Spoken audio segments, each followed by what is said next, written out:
Baka kukola style 18 ebitanda bye wakalaba bizimba kasidro lubaga kasidro ne bigisereka. You want to spoil me? Mujuni yaja nkoleka style kano pay money. Yes ina buzibu. If you pay money ne waliwo mukazi style za gamba no kana omukazi onategera bulungi. Omenyeko omugongo landlord ajabanje. So me am no longer in that life. I play sex for money, not for fun.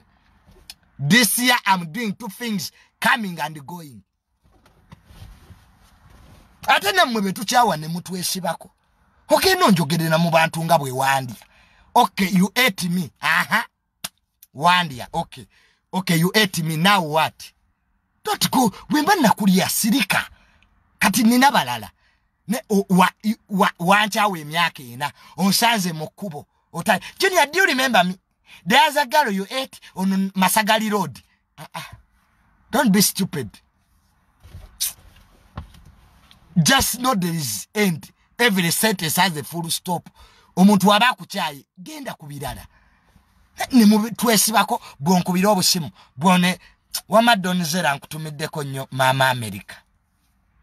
Gwe wasigaza sente Bulaya. Wanninyise nnyonyi nonteeka mu Emirates donzera. Kaza ina sente. Kati nzeve ku donzera nzire kumwe. Asula Las Vegas. Sai eye mukume mbwa yeddio. Kakati mbunjagale mwe bannakigudde oli makindye oli awo osubula mboga mbwe obufumbo bwambula sente zakubula abakazi abali omunonye sente badonizera tembalaba ensi ya jivuna myeri wansi we bwete era ne mwakwesira Junior I want to eat ninyira wennyonyi anti Emirates $1,000 ngandi mwa chebayite sente. Na kati oli eyo mbo Junior I want to eat ugendo oli ennyoko.